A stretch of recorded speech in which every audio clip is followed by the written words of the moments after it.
Welcome back to the Blister and Muck podcast. I'm Jenny Mason, your host and the creator of the Blister and Muck series.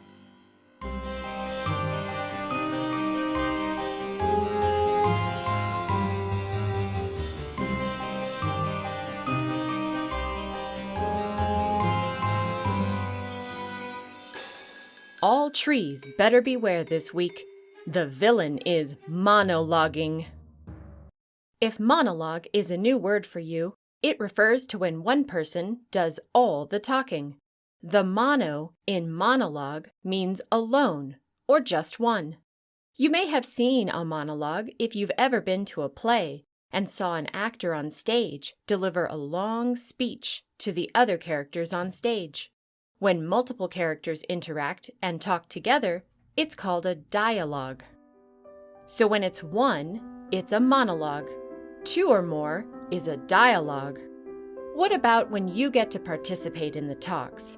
Does that qualify as a Yule-log? Unfortunately, we're barking up the wrong tree with that notion.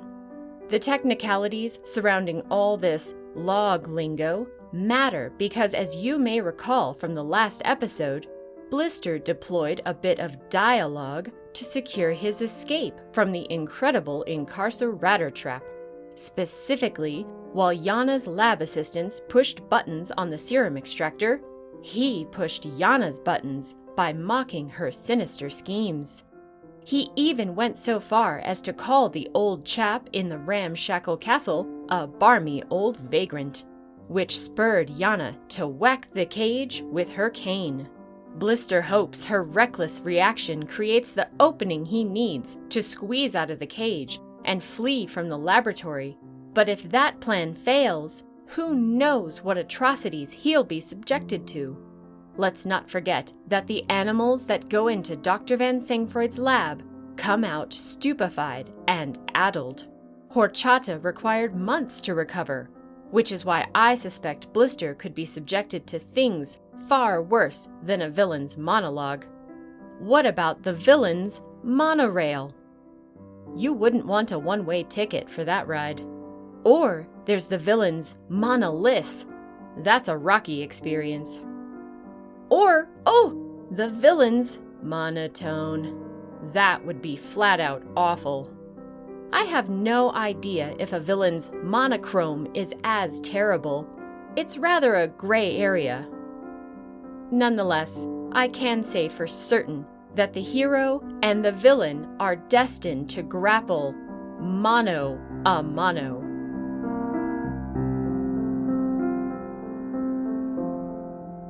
Episode 6. The Memory Jar.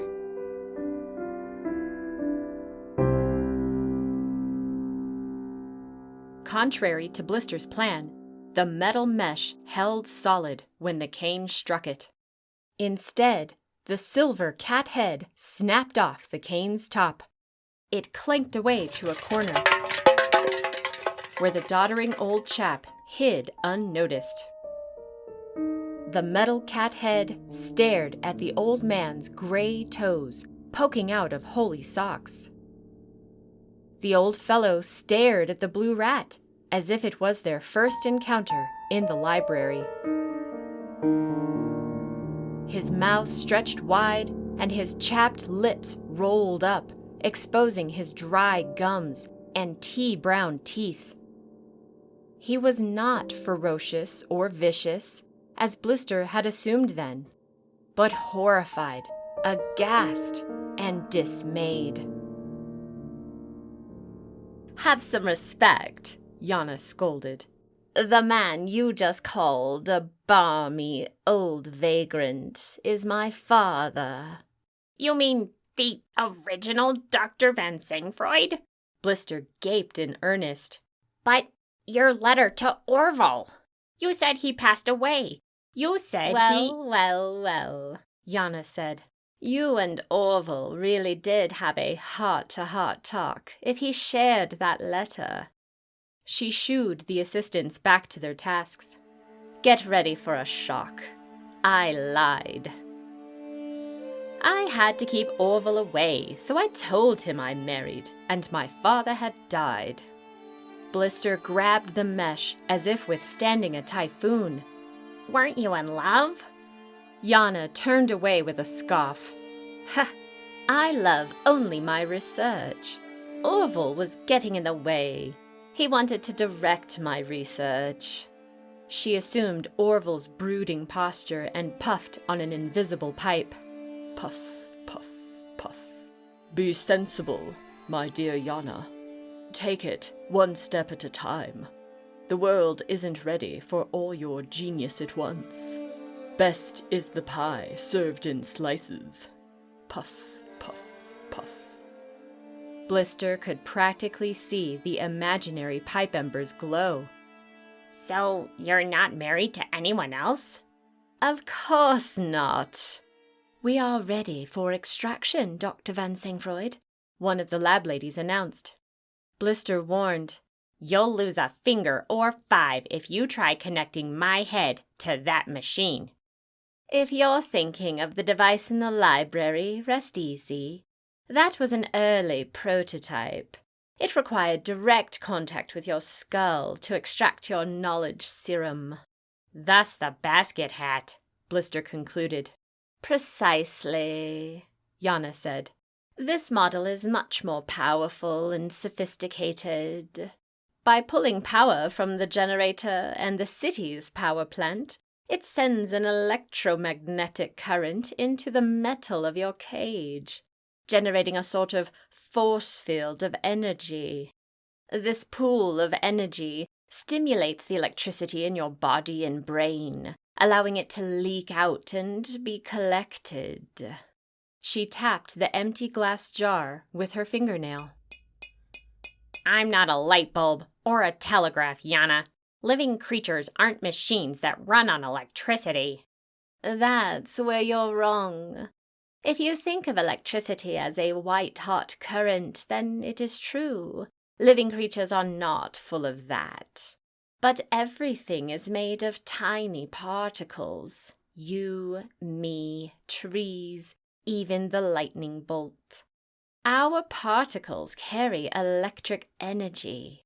I use the neurocognitive peritial serum extractor to vibrate those particles and free them from the animal body. Then I collect them and keep them stimulated. She indicated the centrifuge whirling the glass vials of mother's milk. Then you drink a vial and take on the knowledge of that creature, Blister said. Knowledge, strength, skills, you name it. So, what did you drink before smashing the loom at the factory? Were you spying on me? Yana smirked. For that demonstration, I consumed rhino serum and adopted his spectacular strength. The lab ladies swiveled their heads towards Yana. Some clustered like moths to a light. They clucked eager questions. So it worked? Any side effects? How long before the serum wore off? Later, Yana scolded. Side effects? Time limits? Blister scoffed. Sounds like your animal juice recipe isn't foolproof. I don't mind telling you that it has taken a lot of trial and error to get the extraction precisely right. I have to carefully filter the serum, or else I wind up with more than the knowledge or abilities I seek. Sometimes I can wind up with unwanted physical and behavioral attributes. So that's why Vexler was horsing around the circus? He drank the serum you took from Virgil, the police horse. And why I nearly transformed into a pigeon the day I drove you home to the cathedral. Blister cringed when he realized Yana must have consumed horchata's serum. I get why you would take horsepower from a horse, or brute force from a rhino, but what in the world would you want from a pigeon? Through my persistent interrogation tactics, I learned all pigeons are spies. I was certain a spy knew where Madame Putresca headquartered. in addition to other juicy facts. But that's one thing the extractor hasn't been able to do. It can filter out instinctual, evolved knowledge and ability, but it can't seem to locate memories. Or at least it couldn't until you let me experiment on your brain.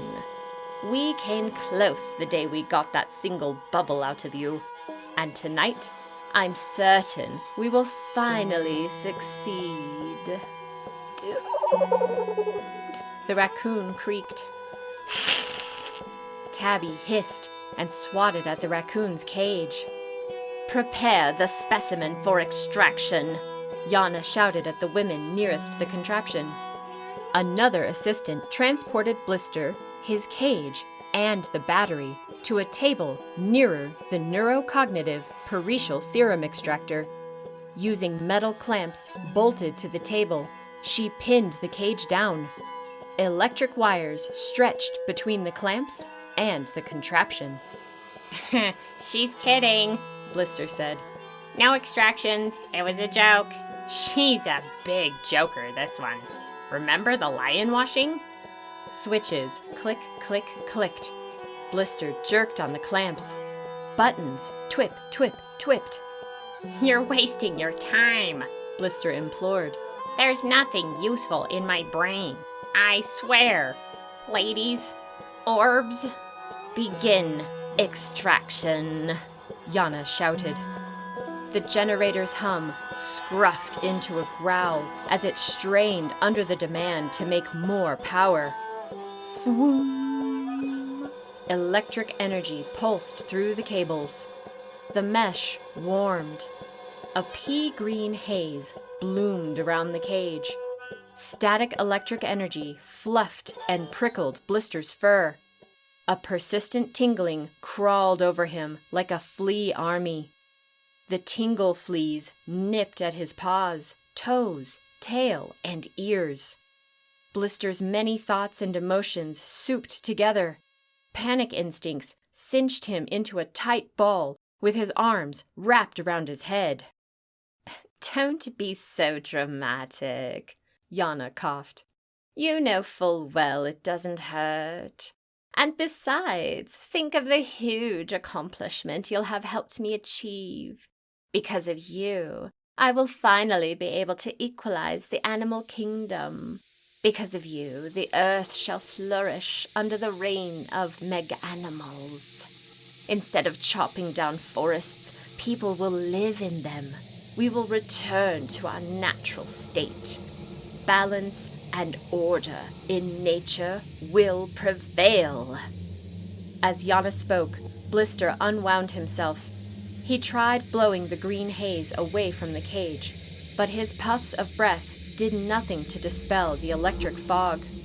Yana concluded, All I need is the location of Madame Putresca's underground creature syndicate.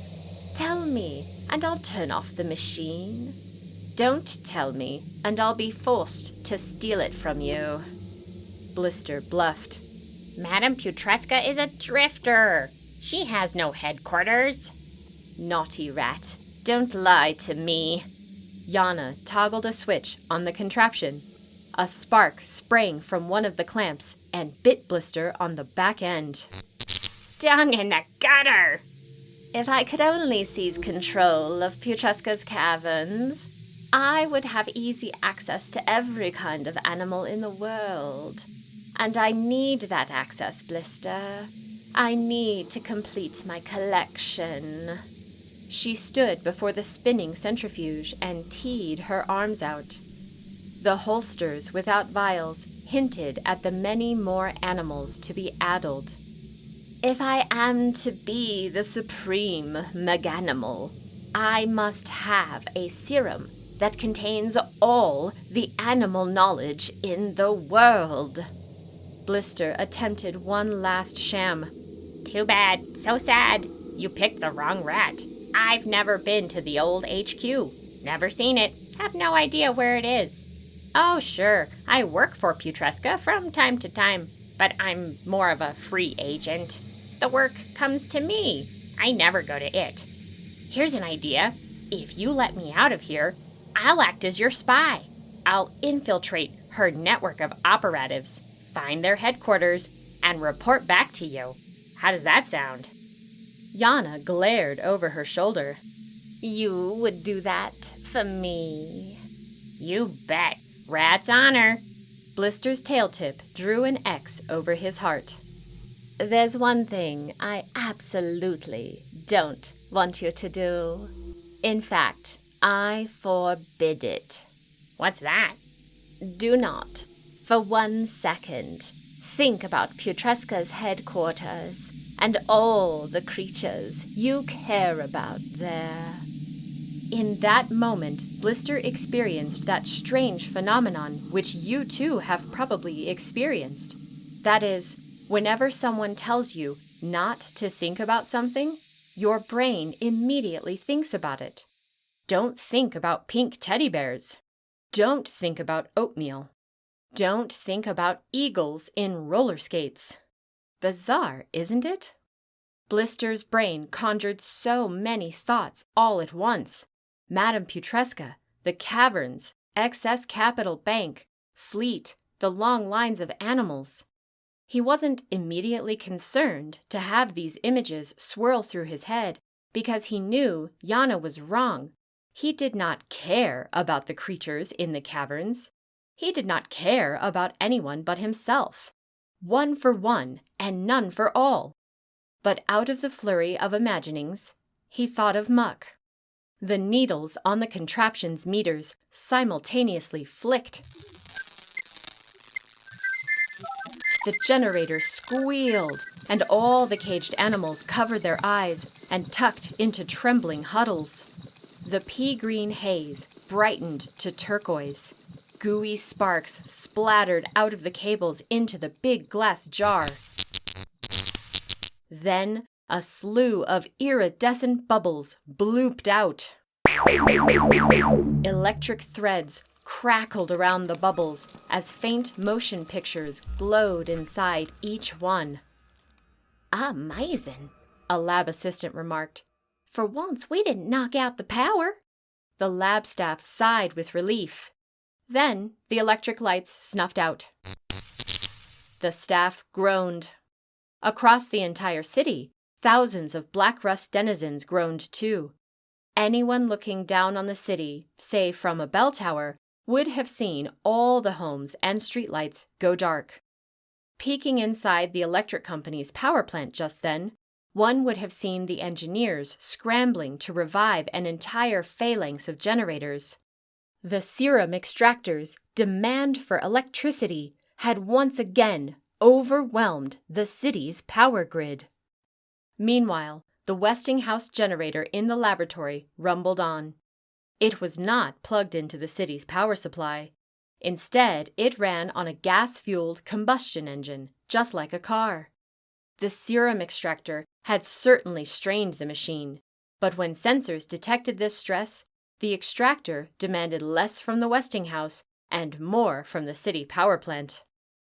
While the engineers on one side of town restarted row after row of electric generators, the lab assistants in the ballroom lit oil lamps. Blister stared at the jar of luminous, gooey picture bubbles. Inside one bubble, the movie camera panned from the top of Excess Capital Bank to the opening in the exterior wall. That reel looped. Another bubble swept its camera-like eye around the caverns, revealing the long lines radiating out around Fleet and Putresca. Seltzer, horchata, pus, crud, fungus, yuck, and mire starred in other bubbles. And then there were the many bubbles playing Muck movies. Muck translating the letter from Mr. Itchy Tusk, playing Wingding or Tug-a-Bug, learning to adopt food for the first time, sailing at the park, sitting in the window casement at the bell tower, watching the stars sugar the sky. All the while, Yana danced around the jar. The lab assistants applauded and congratulated themselves. The cats mewed and ribbed along available ankles. The hound dog howled. "Yes, yes, yes!" Yana cackled. No! No! No! Blister woed.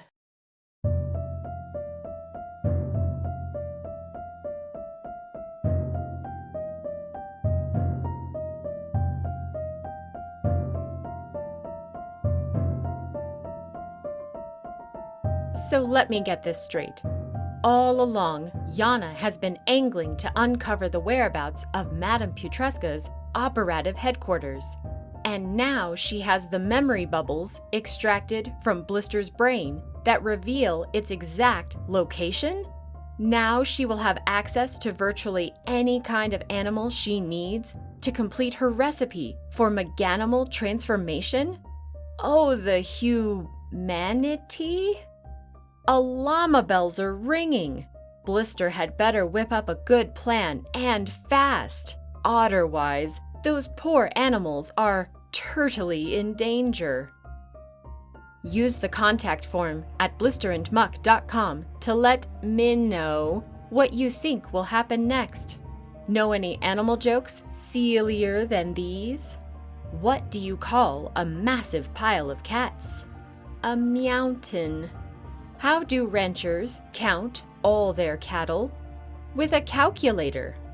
What do you call a fish with no eyes? A fish. We're off next week for Thanksgiving. I wish all of you listeners a safe and joyous gathering with your family members and friends. Although there are so many things and so many experiences I am grateful for this year, I give thanks to all of you who follow this podcast week after week. Thank you for pondering unanswerable questions with me, for enduring all the bad puns, and for adoring those wonderful rats, Blister and Muck, as much as I do. As you well know, the Blister and Muck podcast is 100% listener-supported, and that support comes in many forms, such as when you give it stars or a positive review on whatever app or platform you use to listen along. Reviews and likes help other listeners discover the show and join in this madcap caper. You can lend support to the show by making a donation at blisterandmuck.com. While you're at the website, you can nab an awesome t-shirt, hat, or sweatshirt from the Blister and Muck gift shop. A portion of your purchase helps cover the costs of sound effects, web hosting, music, and more. And enclosed in your gift bag is a special surprise from the entire Blister and Muck crew. Special thanks to Roland Rudzitis for serving up the Blister and Muck theme song. Additional music from Kevin MacLeod, Komiku, Loyalty Freak Music, and Mon Plaisir. Clank and tap sounds from Felix Bloom and E.K. Fink. Electrical noises from Construct a Beat, Waker 1, Gran Torino 551, M. Wolf, That Jeff Carter, and Mike Koenig. Machinery sounds from Mick Fire and Napro 1. Cenobite jingled the bells. KV Garlic brought the sizzles. I could monologue day and night, thanking my family, friends, and fans. One for one, and all for you.